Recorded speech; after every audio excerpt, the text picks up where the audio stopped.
Hi friends. चलिए आज हम बनाएंगे कच्ची दाबेली। फ्रेंड्स, ये दाबेली महाराष्ट्र और गुजरात में तो बहुत फेमस है, आपको हर गली में मिल जाएगी। इसके साथ हम आज सीखेंगे मीठी चटनी, बिना इमली वाली दाबेली का मसाला और लहसुन की लाल कलर की चटनी। आप देख सकते हैं कितनी टेम्पटिंग लग रही है। और ये स्टफिंग भी हम सीखेंगे दाबेली की। तो आइए इसका हम प्रोसेस देखते हैं। पहले हम लाल चटनी लहसुन वाली बनाएंगे। इसके लिए हमें ये सूखी काश्मीरी लाल मिर्च लेनी है, इसके डंठल तोड़ देने हैं और इसे एक बोल के अंदर ले लेना है। फ्रेंड्स, इसके हमें बीज भी निकाल देने हैं। इसको इस तरीके से आप रोल करेंगे थोड़ा सा खोल के, तो बीज अपने आप नीचे गिर जाएंगे।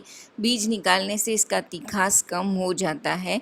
अब इसके अंदर हम गरम गरम पानी ऐड करेंगे और 1 घंटे के लिए इसे भिगो कर रख देंगे।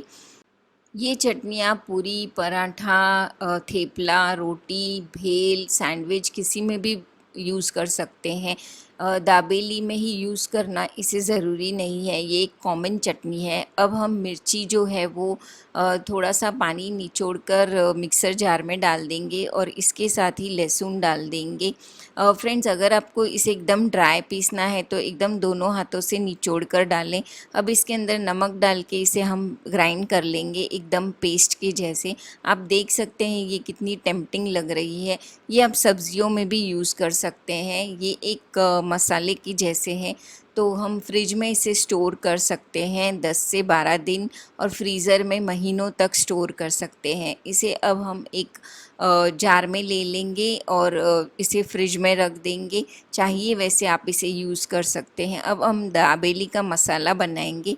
इसके लिए इंग्रेडिएंट्स के लिए आप एक बार डिस्क्रिप्शन बॉक्स चेक कर लें। इसमें तिल है, सौंफ है, धनिया है, अक्खा वाला, और काली मिर्ची है, काश्मीरी मिर्ची है, स्टार एनाइज है, लौंग है, नमक है।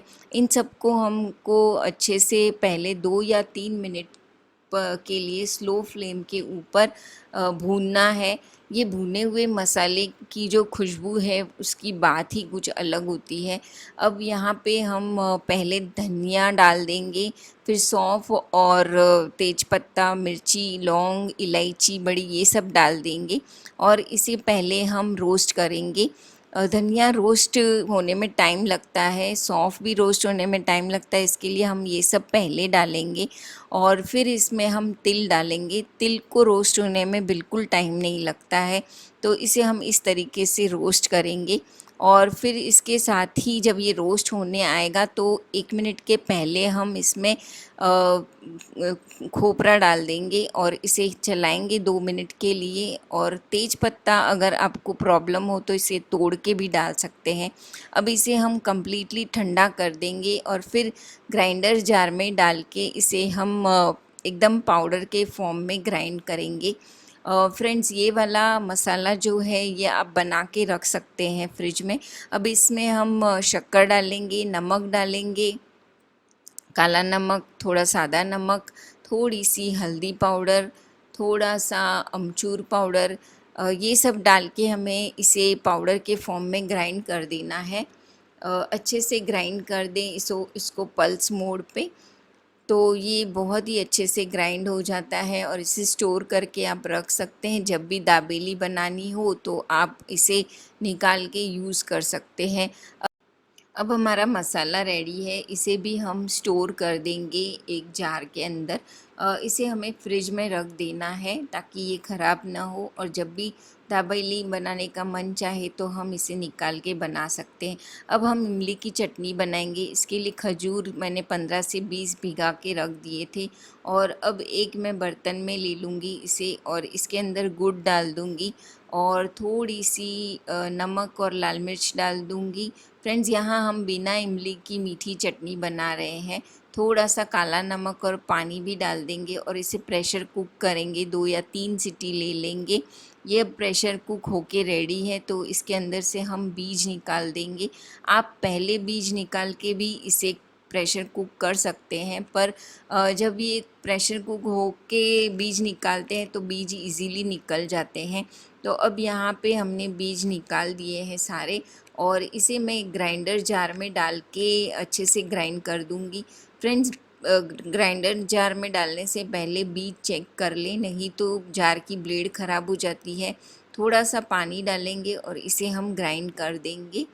अब ये यहाँ पे ग्राइंड होके रेडी है। मैं तो इसे नहीं छानती हूँ, आज आपको सिर्फ बताने के लिए छान रही हूँ। आप चाहे तो छानना स्किप भी कर सकते हैं, क्योंकि खजूर के जो ये छिलका रहता है इसमें बहुत सारा फाइबर होता है, और वैसे भी हम खजूर तो खाते ही हैं। तो थोड़ा सा यहाँ पे पानी और डाल के मैंने इसे छान दिया। आप देख सकते हैं इसका कुचा कितना कम निकला है। तो इस चटनी को नहीं छानते हैं तो भी चलता है, और ये बहुत ही टेस्टी चटनी बनती है। इसके अंदर अब हम थोड़ा जीरा पाउडर और मिर्ची डाल देंगे, और इमली की जगह पे हम नींबू निचोड़ देंगे।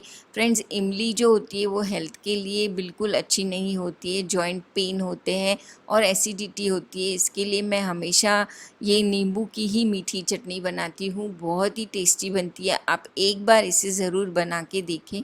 अब इसे हम अच्छे से मिक्स कर देंगे और इसे भी जार में निकाल कर रख देंगे। ये भी आप स्टोर करके रख सकते हैं। अब हम बनाएंगे दाबेली का मसाला। आप देख सकते हैं ये कितना टेम्पटिंग लग रहा है, बिल्कुल बाज़ार में मिलता है वैसा ही दाबेली का मसाला बनाएंगे। इसके लिए हम पहले एक बोल के अंदर जो हमने मीठी चटनी बनाई वो ले लेंगे 3-4 चम्मच, और इसके अंदर अब हम 2 चम्मच हमारा दाबेली का मसाला डाल के मिक्स कर देंगे इसे। और इसी के साथ हमें इसमें 2 से 3 टीस्पून के जितना पानी डाल देना है, ताकि ये मसाला और चटनी दोनों अच्छे से मिक्स हो जाए। और यहाँ पे मैंने 5 से 6 आलू ले लिए हैं, उसको उबाल के अब हम मैश कर देंगे। इसे अच्छे से मैश कर देना है हमें पोटैटो मैशर से। और एक पैन के अंदर हम ऑयल डाल देंगे और गरम करने रखेंगे। जैसे ही ऑयल गरम होगा, चटनी और दाबेली का जो मसाले का मिक्सचर है वो हम दोनों इसके अंदर ऑयल के अंदर डाल देंगे और इसे स्पैटुला से हिलाएंगे। थोड़ा सा इसके अंदर पानी डालेंगे ताकि इमली का जो पल्प है वो जले नहीं। अब हम इसी के अंदर आलू डाल देंगे, और आलू को और ये जो इमली की चटनी वाला मिक्सचर है इसे अच्छे से मिक्स करना है, और आलू के जितना हमें नमक डाल देना है यहाँ पे, और इसे अच्छे से आप इस तरीके से मिक्स करें।